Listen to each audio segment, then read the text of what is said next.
the writer of chaos, the story so far. Master, where did you run off to? Campbell just gave me a good punch is all. Creator? What did you tell him? You're my creation, so your orders were to stay close to him so I could look into your database to see all there was to know about his past. You do not get to decide that for me. Why trust him? He's the enemy! I hate being the bearer of bad news, but I peeked through that red-haired bastard's door, and he has a knife in his hand.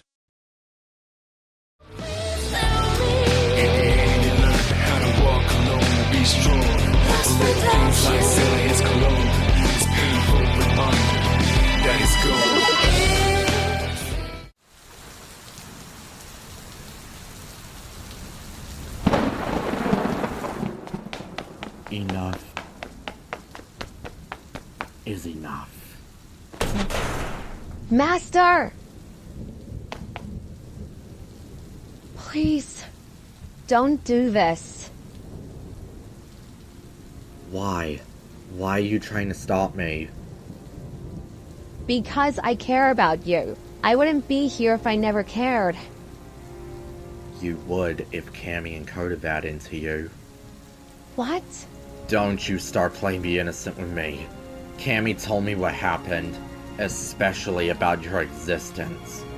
I couldn't be left alone in this city, and you would always be by my side because I'm a weapon of mass destruction. No, you must understand. I was deceived too. Oh, I'm sure you fucking were. I was. I never had the information about your past in my system. Creator left it out so he could puppeteer me. Yes, I was created to be with you, but I never knew everything. I didn't choose this. I didn't ask to end everything. Multiple innocent civilians lost their lives because of me. How do you not understand that? The guilt I have to carry now is too much for me. I can't live with this forever. But ending yourself is not the answer. Based on what I was told, and Creator refuses to admit this fact, you had no control over what you did. All of their blood is on the sabotager's hands. You blame the use of the tool, not the tool itself. I never wanted all of this. Cammy informed me I fell into a long slumber for the first 15 plus years of my life. The world I lived in most of my life. The life I initially lived. I was living a lie. But you know what? I don't care. I lived my best life there, keeping to myself away from all this chaos and destruction. My lie was a better life than mistruth. I want to find my way back to that dream world. You can't. Carrots? No. You don't know that. Cut the fucking bullshit. You and I both know full fucking well I lived in that dream world too, and when you awoke in that orbit location, the dream world dissipated and vanished into nothingness.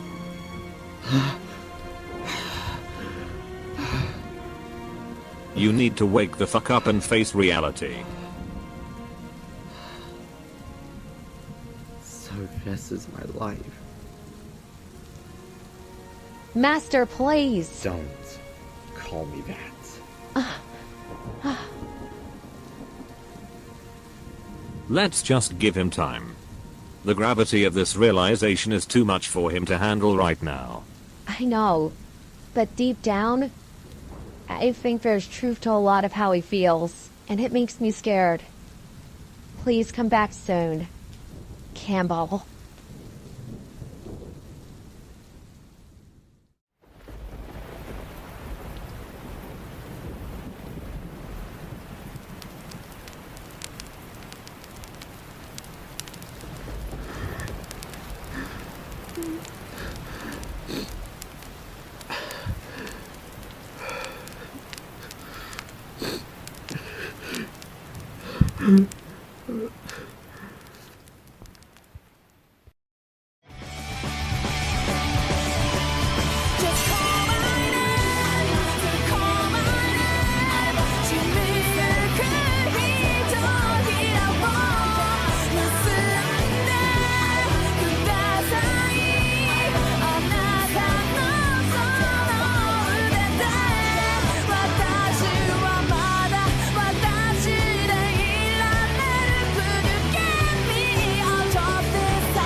Do you ever get introduced to a video game by someone talking about it? That's pretty much how I got introduced to Marcus Horn, aka Ciactro.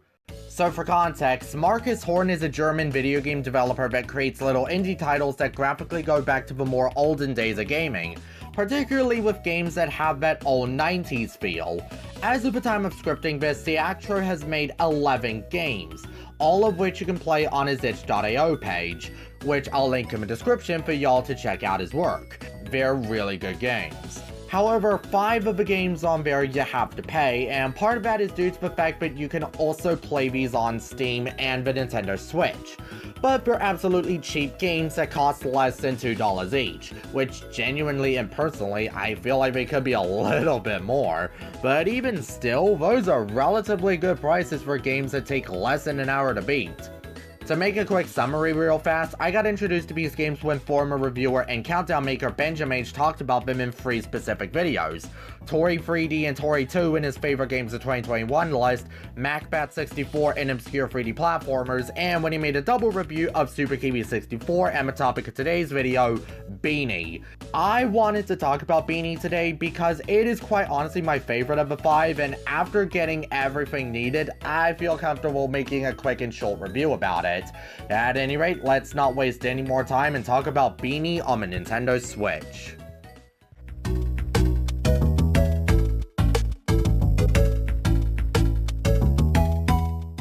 So the story of Beeny is quite a simple one, as it actually serves as a prelude game to another one of Ciactro's games being made at the time, Super Kiwi 64. The premise is as simple as it gets. Kiwi is building a raft and has got the planks from MacBat necessary to craft it, but all he is missing is something to glue everything in place. So he asks Beeny to gather some special honey from the woods.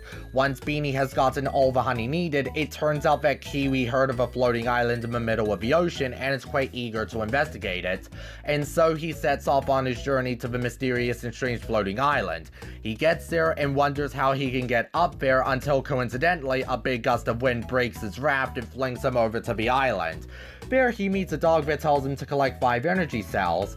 Playing as Kiwi in this section basically demonstrates the feel, control, and premise of what Super Kiwi 64 will be like, and once you collect all the energy cells and talk to the dog, the game ends on a cliffhanger where the adventure will continue in Super Kiwi 64.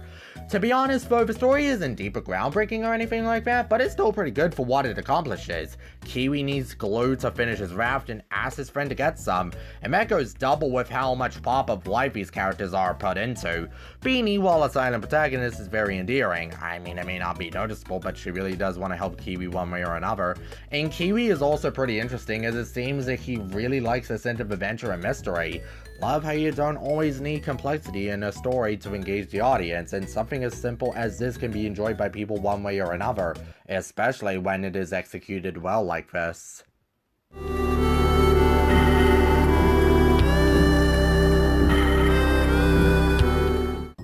As I've stated in the context, Ciactro makes games that focus on 90s style video games, mostly being in Nintendo 64 style, but has made games with a PlayStation 1 style like the Tori games. And as you can see, Beeny goes really retro.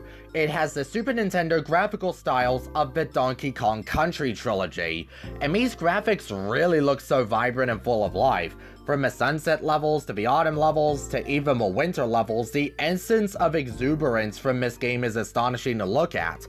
And just like with Ciactro's other games, it has a very disturbing level. Fuck, it even translates well into the OST.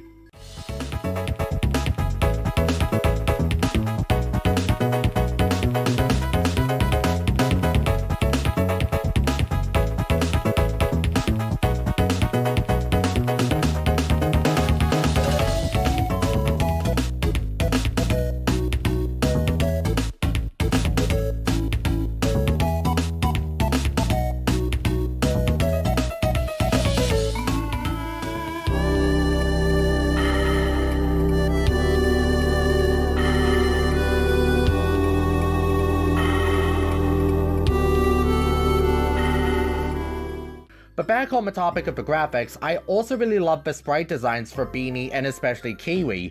Kiwi already looks so good in his usual N64-like design, and it looks just as good in his Super Nintendo S design. While not much to say about the animation, the way of how Beeny rolls around the place and how she jumps is quite entertaining to watch. Could it be that I'm getting basketball dribbling vibes from Beeny's bouncing? The game also runs pretty solid as well without ever having any drops or frames on my end. No frame spikes, no frame rate drops, so it was smooth sailing throughout my journey to help start Kiwi's own smooth sailing adventure. Me and my uncle jokes, fucking hell.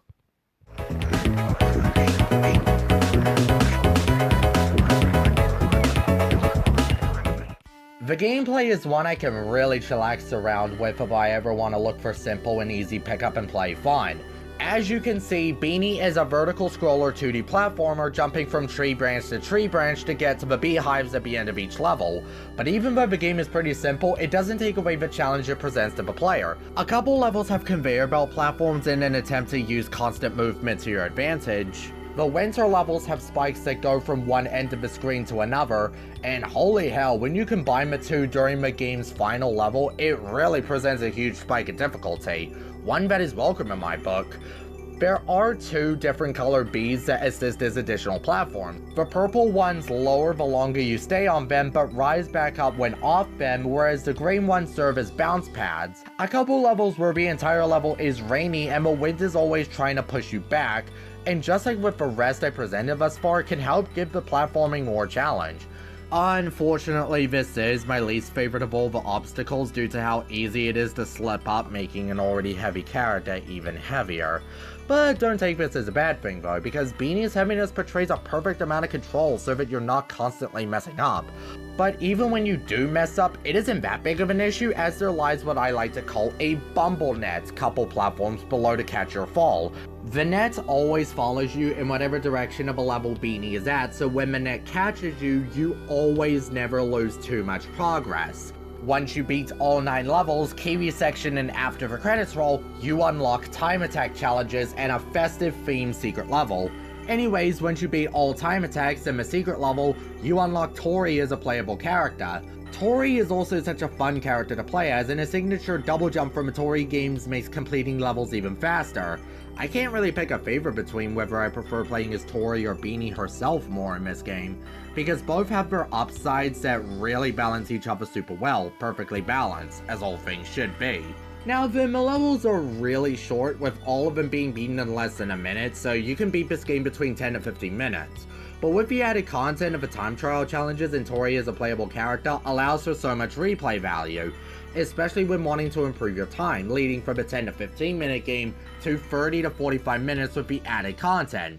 At least I can sleep at night knowing that indie people like Theatro are doing God's work.